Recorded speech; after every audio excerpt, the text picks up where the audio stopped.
We are standing just towards the end of the 17th of Tammuz as the evening sets, and we're about to end the 17th and go into the 18th. 17th of Tammuz is the beginning of the 3 weeks of mourning for the Jewish people on the destruction of the temple. This temple was destroyed in 2 times on the 9th of Av, which is coming up in 3 weeks from now. And it's really a time for reflection to see and take into account what are the things that we keep doing that sabotage ourselves. Every person has, in everything in life, is a light and there's a shadow, and the shadow is something that is complete from the very same character trait. Person's determination can be something that's really fantastic, can be stubborn, as actually the children of Israel called stiff-necked. Well, stiff-necked has 2 connotations, and they're both accurate. One is akshanas, the unwillingness to stop from doing what God Almighty wants, and no matter what the opposition is from the rest of the world, and even internally. And then stiff-necked also could refer to being less than willing to listen to what God Almighty has to say. So each thing has a positive quality and has a negative quality, and our job is to learn and say, what is it that I'm doing again and again that is leading me to the same consequences that are not what I'm looking for, what really God Almighty's will is for me, what are that he wants good for me. God Almighty wants good for me. That's what we have to have a sense of. We have to have a sense of that. It's not just that he's taking care of us, like, okay, we learn that Emunah, faith and action learning every Thursday morning. We're learning about how we're certain that God Almighty has taken care of us and is taking care of us and will take care of us. But it's an active involvement. It's an active interest in every single detail of our lives and the creative creation of us from nothing at every single instant. So God Almighty wants us to be on the right track. He doesn't want us to be walking around unhappy, unsatisfied, feeling whatever it is. Question is, what are we doing? What thoughts are getting in the way of our ability to be like a living thing is meant to be, which is happy? Simcha is the natural state. Joy is the natural state of every living being. So the Torah recognizes that this process of introspection is going to bring up some reflections on some things that are not pleasant in our own behavior and our own past behavior in previous generations and so forth. And there's a dedicated time for that. So when we are davening, when we're praying to God Almighty, we don't come every day with our list of complaints. We focus our frustration over the length of the exile and the fact of the matter that we are making the same mistakes again and again. We focus that, and the mourning and the sense of a very real sense of the pain of exile, we focus that into a concentrated time period. That's Tisha B'Av.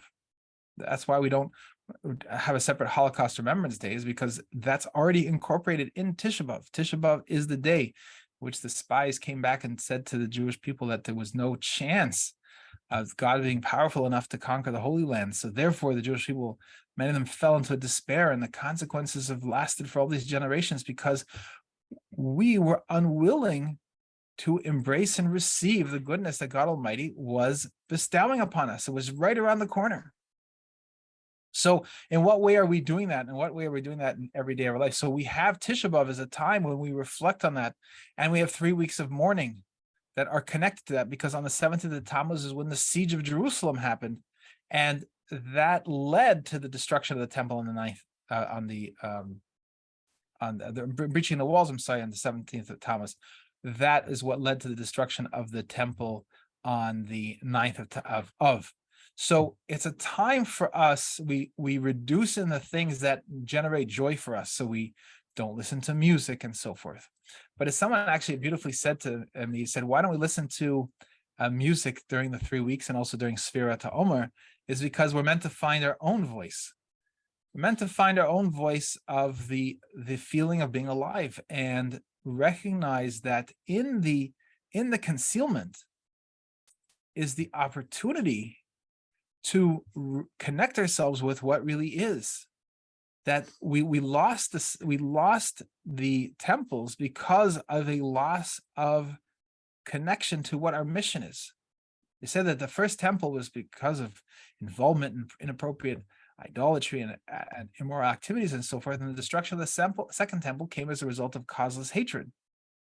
Well, both of those reflect a lack of attention to our mission in the world. Our mission in the world is that we should know that there's nothing besides God Almighty and make sure that everyone else knows.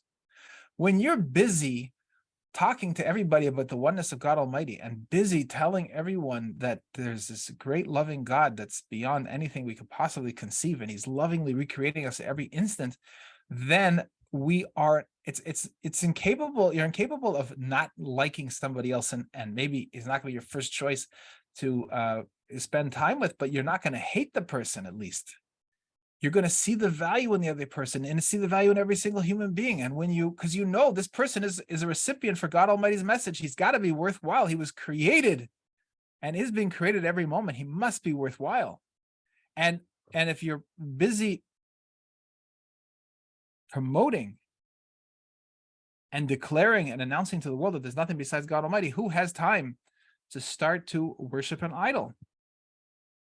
But the idol really is when we create the possibility that God Almighty cannot conquer this world. When we say, it's very nice in theory, I'm happy to study the theory, but the reality that every human being is going to recognize this, that's a far off concept. That's a far off concept that's beyond the possibility of us to do it. Now, what does that mean? On one hand, we know that everything's in the hands of God Almighty, but yet he said that he wants his people to spread this message to the entire world. So we can't resign ourselves from the responsibility on the basis that it seems to us be something that our minds can't conceive how we're going to accomplish it. That is a defiance of God Almighty. God Almighty is saying, you do it. I want this to be a human to human interaction. Why is there no sign that comes from the sky and says, God is here? Or why don't we perceive at the outset that there's nothing besides God Almighty? Because it requires us to do that work, to pierce through in our seeing all the apparent distractions, all the apparent conflicts, all the apparent contradictions to that, and all the offensive things that we see that we can't imagine that this other person has any worth, so therefore we want to write him off. And yet we have to see through all that and see that there's nothing besides God Almighty. And that his vision is what is the only thing that matters. My perception of this is irrelevant. So first of all, is to align my seeing with God Almighty's seeing, what he wants me to see. So I have to do that. And then he wants human to human interaction. It's not enough that you got the message. Then we would have Avraham Avinu would have just said, I got it. He would have just been like Abraham, our father, would have just been like all the other great righteous tzaddikim that preceded him that also got it.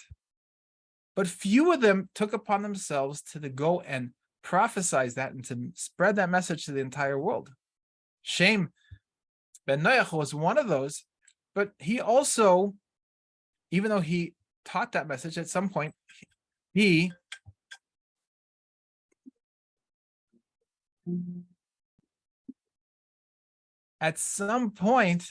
was sitting in a yeshiva and he was teaching in his yeshiva and people were coming to him.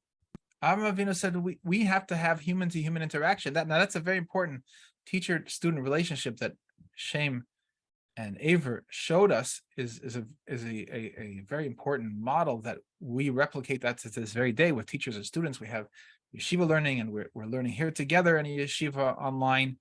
And this is a tremendous model.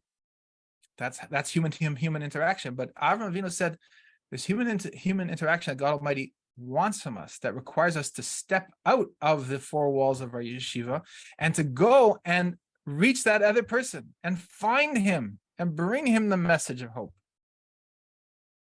So that's what's required of us.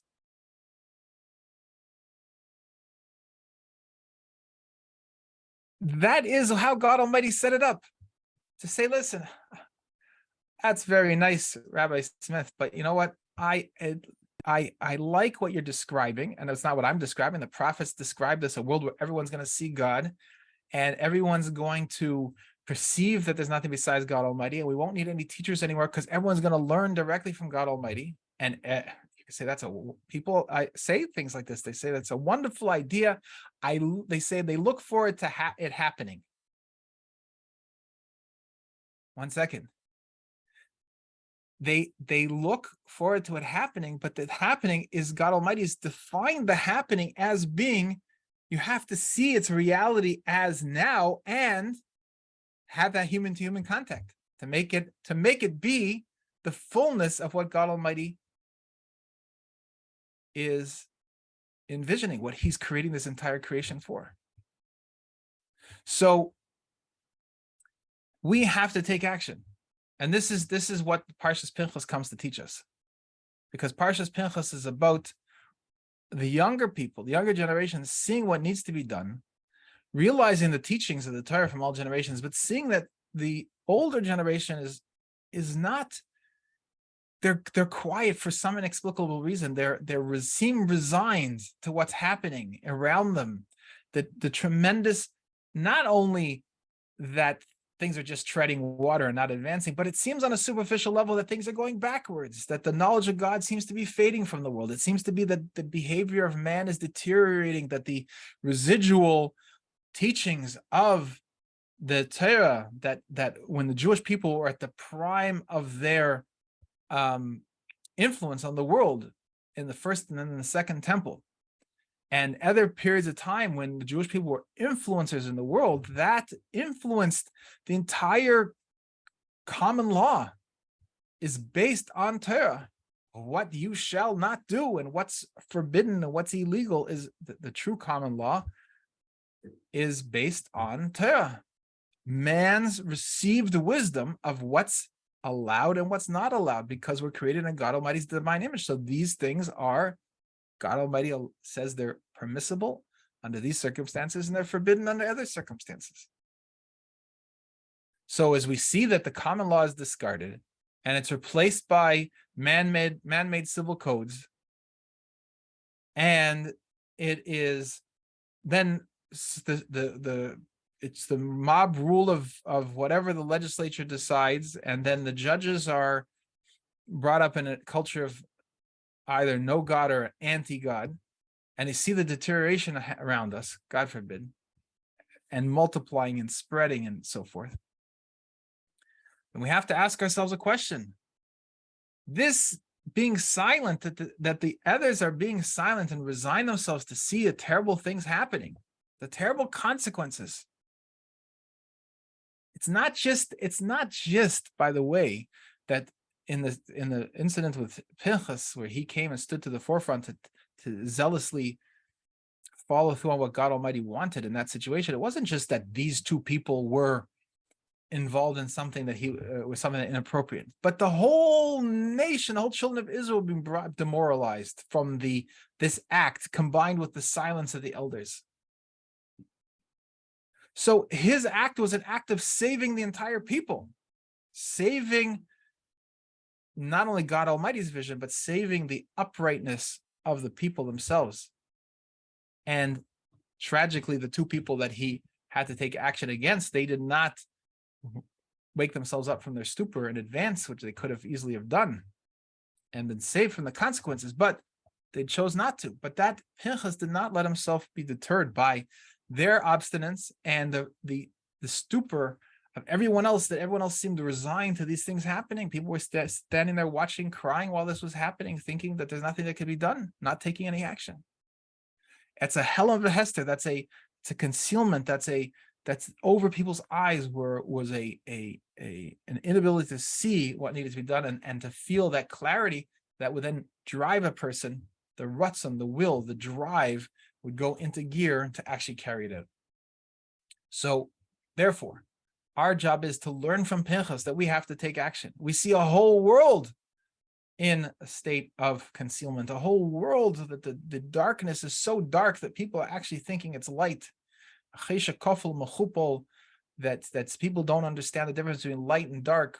People are told right is left and left is right and good is bad and bad is good. And all these things is so confused. It leads to a state of inaction and demoralization where people just hoping that they can kind of make it through the day, or to this grand redemption that hopefully will come fast enough. But all those attitudes are the attitudes of despair. Comes the Torah and tells us, don't despair.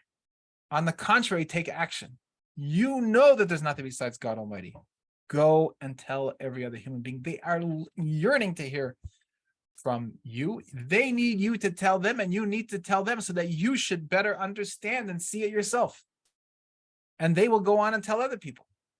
So this is the lesson of Parshas Pinchas. This is the solution to the times that we're in right now, the times of mourning, when we see that the things to mourn for are occurring around us, with the terrible, terrible stupor over the people, the children of Israel, and the terrible inability to take action, that any sensible human being would take action. It's inexplicable, this level of the stupor, that people can't take action to defend the lives of the Jews and the Arabs in the Holy Land, is an example of the level of the concealment that's drawn over the eyes and the hearts of the people. So our job is to take action. The fundamental problem is that the people who are involved in this entire scene have forgotten that there's nothing besides God Almighty. They're worried about what this country is going to say and that country is going to say, and what this organization has to say and what this one has to say. And everyone's worried about what everyone else has to say. And in the end, those that have a plan, unfortunately, the plan of a Amalek to plunge the world, God forbid, into darkness, are the only ones that seem to be taking action. So we have to know that that's actually a misperception. The ones who are really taking action are the ones that are waking up every morning and thanking God Almighty for giving them existence.